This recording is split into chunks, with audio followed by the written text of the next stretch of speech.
Good morning, you guys. Veronica here from Fiction Flock. I'm jumping on here this morning because I want to try something new. Traditionally when we read a book, we write a review, and that's all fine and good. I'm still doing all those things. And in fact, the book that I'm going to talk to you about today, I've already posted the written review over on fictionflock.com. But here's the thing. I am, as a small business owner and a soon-to-be empty nester and somebody who just quit their job to jump full body into this world of books and publishing and all of that, I want to try something new. I'm trying to kind of expand my horizon and step outside of my box a little bit. And so I really want to try. No, I'm going to do. We'll see how it goes. These book reviews, I want to get online and I want to be able to talk to you about them, because sometimes I think there's emotion and connection that we can't really convey in a review.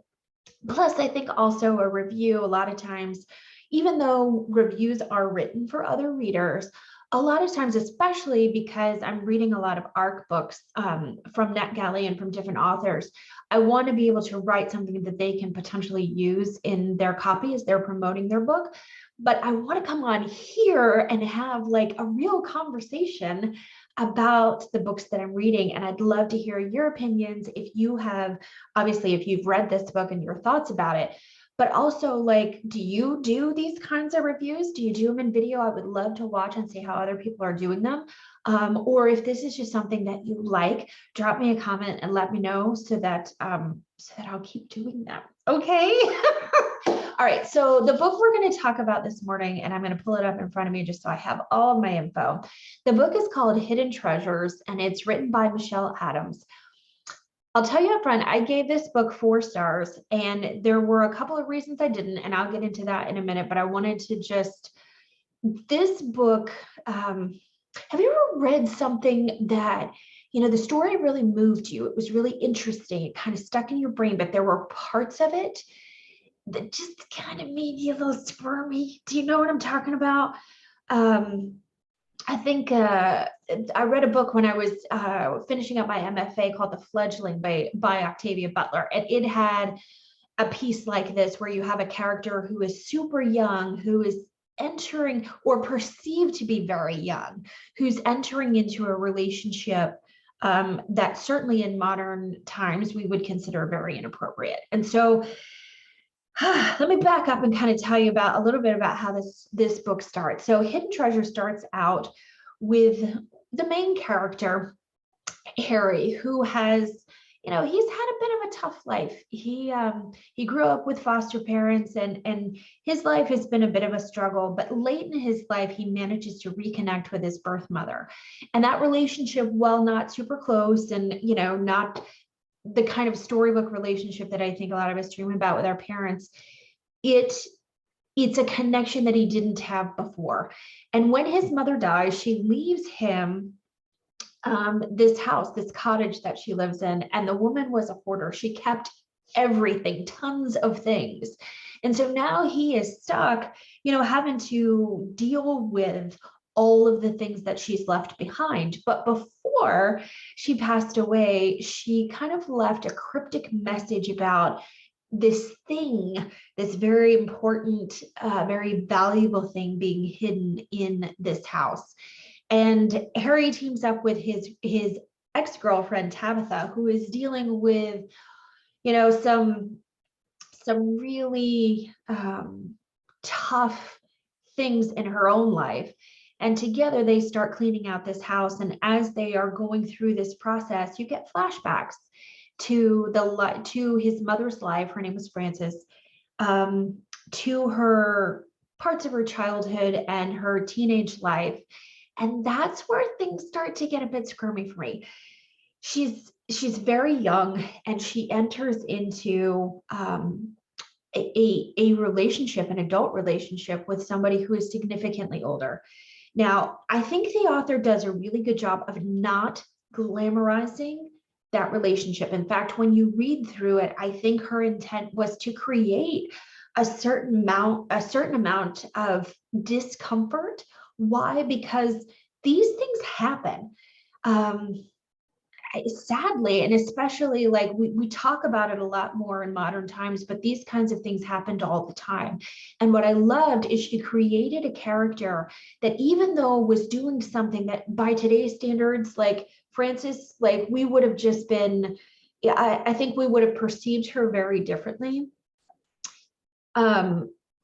She does a really good job of showing how vulnerable she was and how taken advantage of she was. My only real critique of that is that there didn't seem to be any real resolution or consequences for the men involved by the end of the book. And that kind of stuck with me a little wrong. I wish there had been a little bit more of that, because I think it's important, let's acknowledge that these things happen. Let's talk about them, even if it makes us uncomfortable. But then I think there has to be some kind of resolution. So anyhow, I will tell you, this book is beautifully written and I connected with the characters. They're kind of quirky. They all have such a distinct nature to them. Harry is so awkward, and Tabitha she's so strong, but she struggles with a lot of things that I think a lot of women will connect with and understand. And then Frances is your heart breaks for her, for all of the things that she's been through and how all of these things have played into the woman that she became. So this is a tough one to review. And if you have read the arc on this one, I would love to hear more about what you thought about this book, or if you know what I'm talking about when an author really toes the line and maybe even steps over just a little bit, how that makes you feel as a reader. Does it, do you appreciate that? Do you find it really off-putting as a reader? Will you not read? Does it make you angry? Like, I'm really curious how you feel when books do this. As a writer, there's a part of me that really thinks this is part of our job as artists and as authors, to sometimes challenge people to step outside of the happily ever after kind of story, the sweet ones that we all, that aren't always super representative of real life, and to challenge and make us a little squirmy sometimes. This one, like I said, I'm really conflicted. I gave it 4 stars simply because I think the writing in it was really well done. I thought the characters, again, super distinct. And I think the author did a pretty good job of taking a subject that's really taboo and that can be very triggering for folks, and handling it in a way that it didn't glamorize it. It didn't, it wasn't, I don't know how else to say it than that, because I don't want to ruin it if you are willing and open to reading this book. I think this is the kind of book that sparks discussion. It is absolutely provocative, and it definitely steps into the world of taboo. There's nothing openly graphic, so I will say that this is not